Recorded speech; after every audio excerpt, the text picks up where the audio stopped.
Hi, you're watching Floyd Steinberg's YouTube channel. Today I'll talk about the AN-X, a virtual analog engine found in the Yamaha Montage M series. And I'd say this video is for people who really want to know the specifics of what this engine is capable of, like waveforms, wave shaping and so on. But I'll also provide some sound examples at the very end of this video, so if you want to hear that, it's the time to jump there. You can use this video as kind of a tutorial, but then you'll need to pause the screen and see what I'm doing there, because in order to make this video not too long, I'll walk through all the screens in a very brisk pace. And if that's okay for you, please join me in this video. Here we go.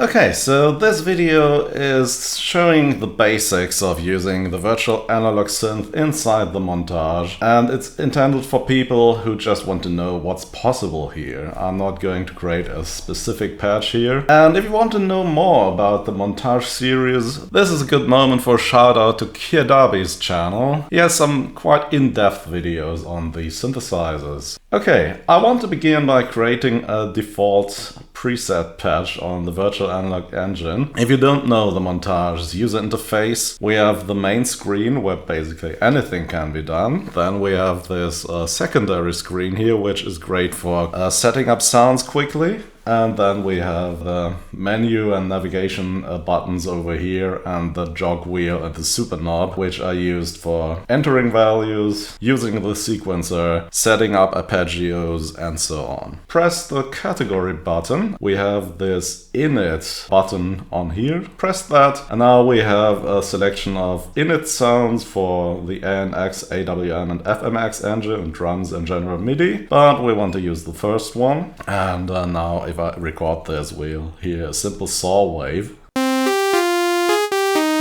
And now you can press the performance button and press this area here which says no assignment, and then just edit. Now we have all sorts of parameters over here, but I want to begin with the basic architecture of this synth engine. If you look over here, we have 3 oscillators per voice, and we have 16 voices that we can use for virtual analog sounds. Using these buttons here, you can quickly switch all the screens, and then you can use these knobs and faders here to adjust the values, so working with this is really easy and quick. The first thing I want to show you are the different wave shapes you can use on the Montage. Go to the oscillator page, and now we hear this saw wave. But you can also use this kind of rounded saw wave, a square wave, a triangle wave, and finally a sine wave. You have different methods or different tools at your disposal to shape these waves. So let's take a look at that next. We have ring modulation, frequency modulation, and a shaper. And we also have a wave folder. Let's take a look at what these do. I'm going to shape the wave now.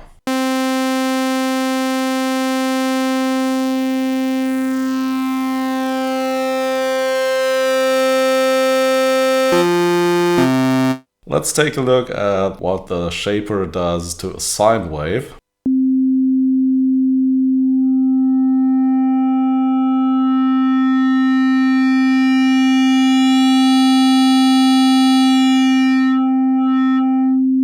As you can see, it's adding dents and bits into the rounded curve of the sine wave, and thus introducing a lot of overtones. Let's take a look at frequency modulation and ring modulation using the sine wave.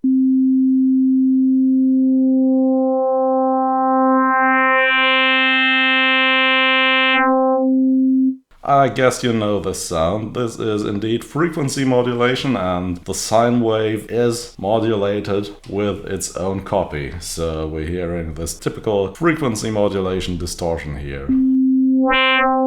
Ring modulation, on the other hand, is adding overtones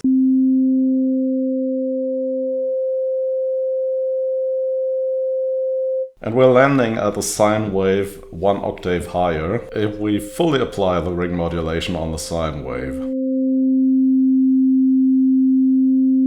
Let's take a look at pulse width. The best way to show this off is a square wave.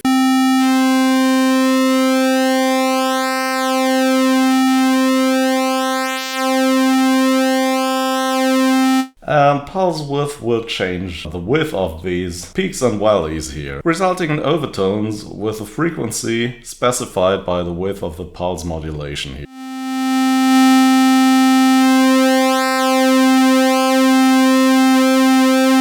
But that's not everything. Oscillator sync will restart the phase of the oscillator each time a virtual oscillator is going around for one oscillation or 360 degrees.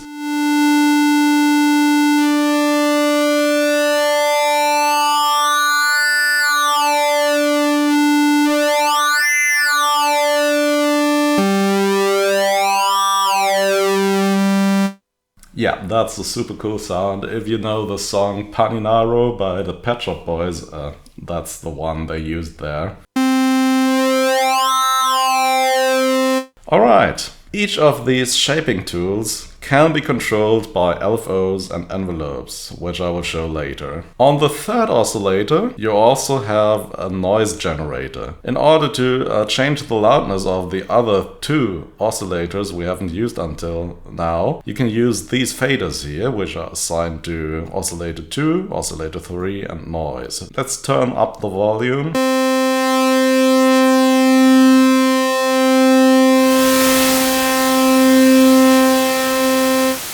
So now we have noise only. One more way of shaping the waves itself is hidden in this menu. So if you go to the pitch and modulation menu, you can then choose a wave folder. And the wave folder is doing exactly what the word implies. It's folding the waves. Let's take a look at the oscillator. So here we have a sine wave. Now if I fold this wave, take a look at what happens there.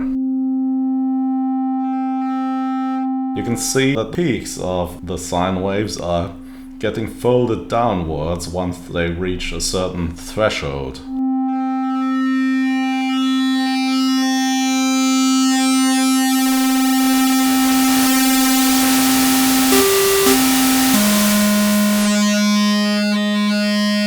The folder can have a texture. Let's apply a little bit of wave folding there. This will affect the shape of the folding. We can choose hard or soft folding. At the moment this is hard folding. Let's use soft folding. So here's the difference.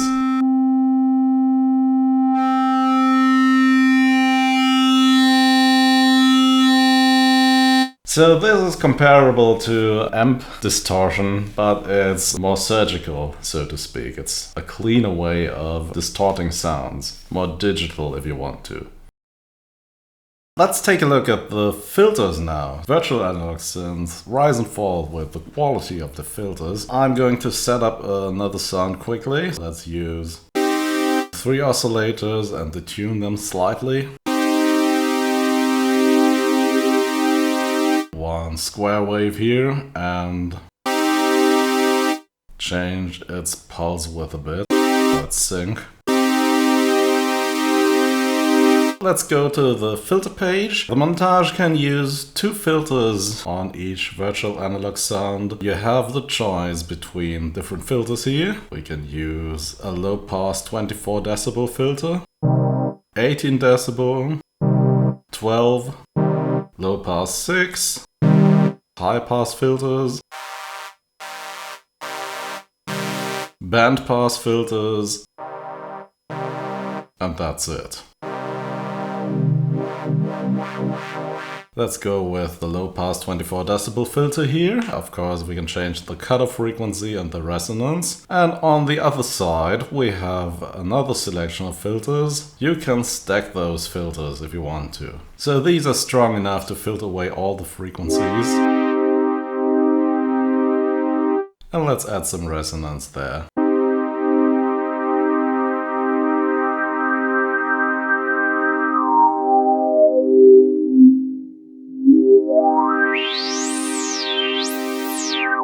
And now let's add this filter here.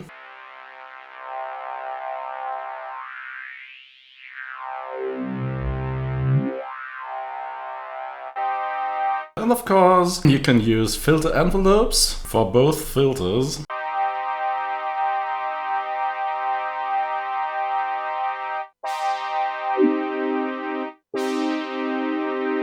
We can have a low frequency oscillator modulating the filters. We have different wave shapes to choose from here. The default one is a triangle wave, and we can adjust speed and delay and fade in.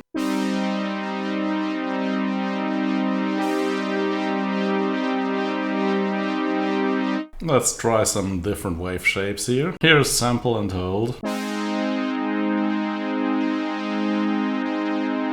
And of course, we can assign filter cutoff frequency to velocity, so if you play harder, we have a brighter sound and a dull sound if you play softly.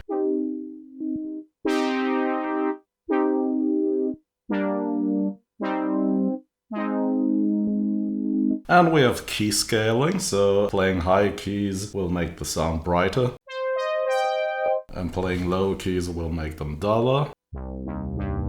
Or the other way around. And we have filter drive.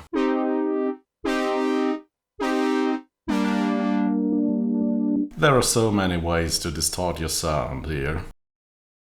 Next, let's talk about the amplitude and envelopes. This is the usual fare. We have a 4-phase envelope here: attack, decay, sustain, release, or ADSR. Let's set it up.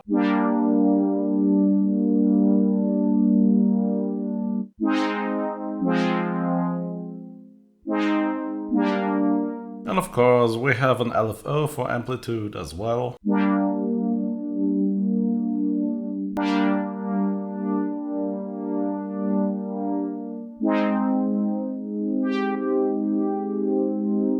We can pan the sound and adjust its volume.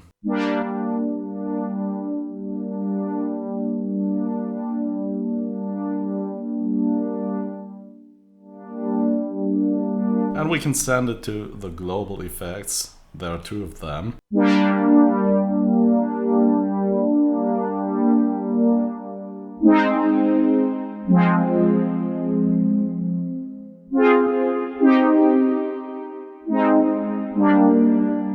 We'll take a look at the effects later, so we'll leave these dry. Next, let's take a look at pitch envelopes and modulation envelopes. This is exactly what you would expect it to be. We can have a global tuning and fine-tuning here.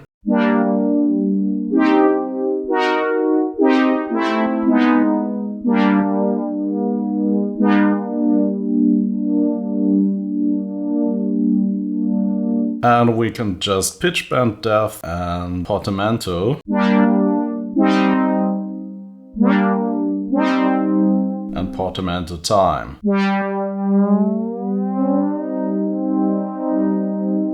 Here I won't use it. Let's switch to the pitch envelopes. We can have a usual ADSR envelope here. And then we can assign it gradually to one of the 3 oscillators. So I'll choose a little bit of pitch envelope modulation on oscillator 2 here.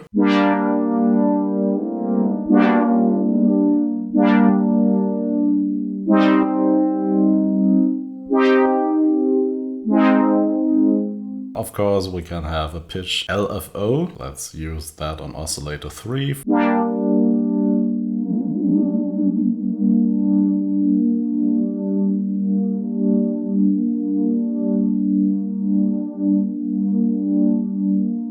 Okay, we already talked about the wave folder, so let's go straight to the modulation envelope.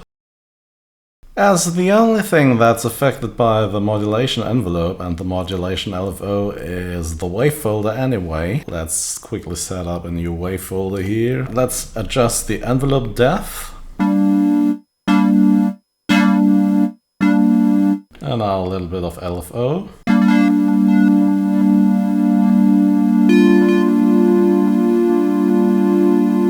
Hope they add some more destinations in the future. Let's wait for the next update. Next thing I want to take a look at are effects. So we have two insert effects here. You can use this encoder to choose the effect type, and here the actual effect. Let's use a stereo delay.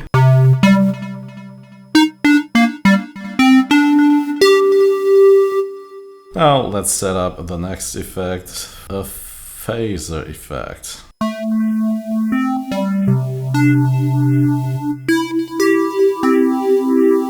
Of course, there are the global effects. You will find that in the amplitude section, and here I can set up the chorus effect, which is a global effect, and the reverb effect.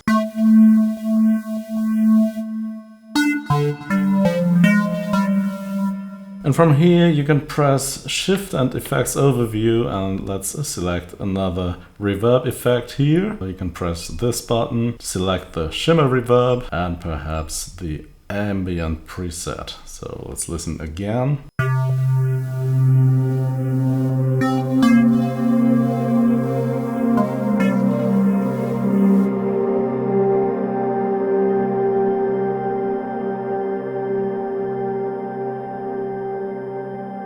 Here's the basic shimmer reverb.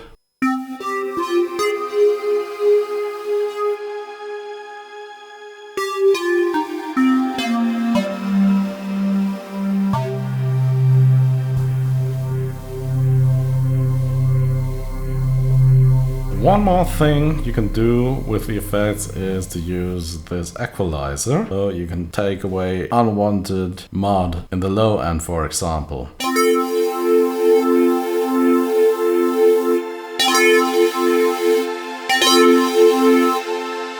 The last thing I'm going to take a look at is the modulation section here. Okay, modulation. There are two things I want to show here. The best way to edit this is on the main screen. So press your patch name here in the performance section and then press edit. Press mod control. Now we have our mod matrix here. We can choose a source and a destination for the modulation. If you press this button here, you can see there are a lot of modulation sources. Pitch, bend wheel, mod wheel, channel aftertouch, foot control, and so on. The thing I want to show you here is the motion sequencer, because that's a unique feature of the montage. And once we've chosen that, we can now choose a destination. You can press this button here twice, and then let's choose an AN-X parameter. For example, let's change the oscillator wave. Select this option here, then go back. Now we can choose which of the oscillators we want to modulate. So I'm going to use the first one, turn off the other two. Now we can adjust the strength of the modulation. We'll leave it as it is. Let's edit the motion sequencer.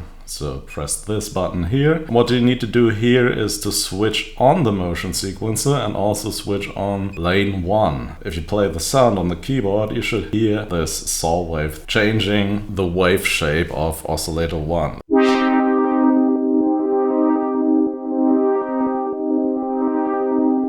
We can also edit the sequence. I won't go into too much detail here because I already did that on my other video on the AWM engine. Let's just smooth things a bit here by reversing one part. You can edit this in any detail you'd like to, but I'll leave it at this.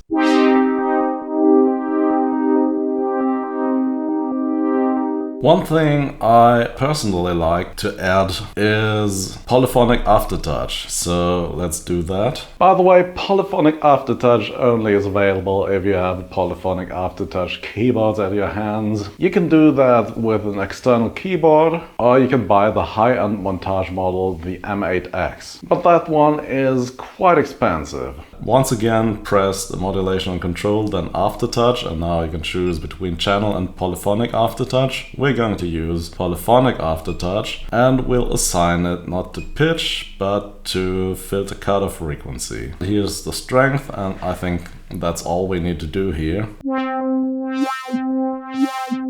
Now you can individually change the filter cutoff frequency on each note you play.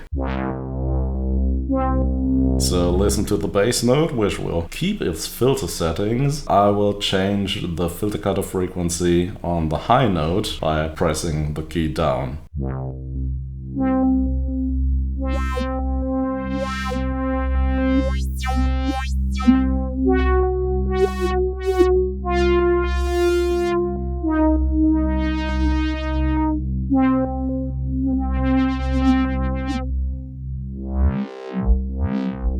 Yeah, that's quite cool. Right, one last thing, because some of you might argue that all this is great and good, but it sounds too digital. So I want to show you one last thing here. On the general and pitch page in the editor, you will find the AN-X settings. And now let's turn on unison. And what this does is it will double or quadruple the number of oscillators used in your voice. Once you turn this on, you can then change unison detune, unison spread, voltage drift, and aging. So we can add some simulated analog warmth and depth to our sounds. Let's listen to this.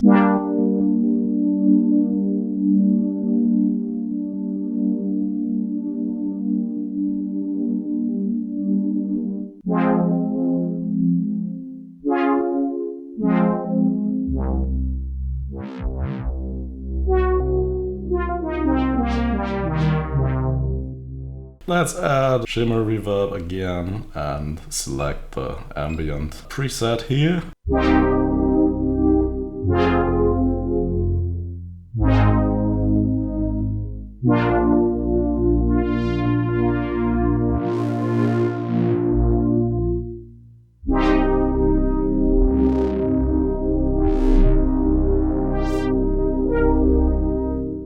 Yeah, that's my walkthrough through the AN-X synth engine on the Montage M.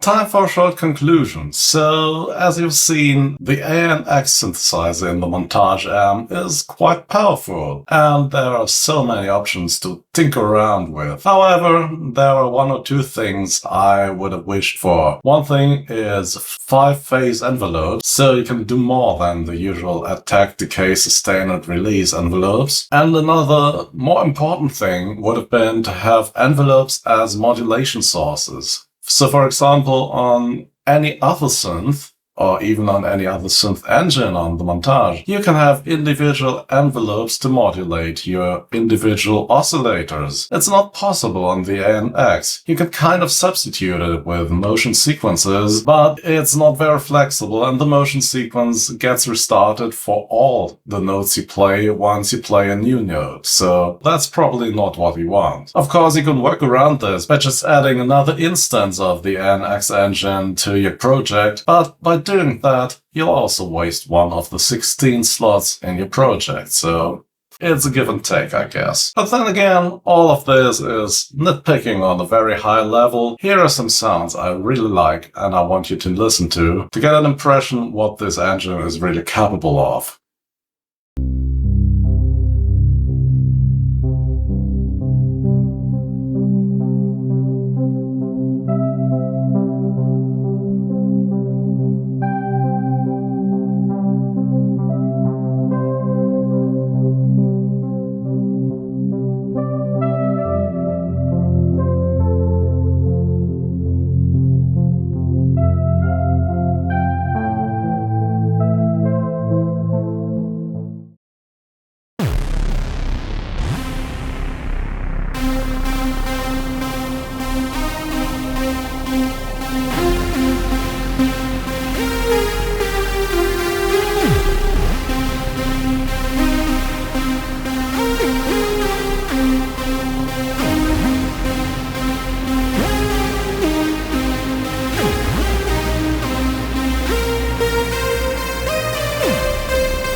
Yeah, and that's it for today. The AN-X engine and the Yamaha Montage M series. So if you think this was a good YouTube video, please do the YouTube thing. Also Spotify, Patreon, membership, blah blah blah. As always, thanks for watching. See you again next week. Bye bye.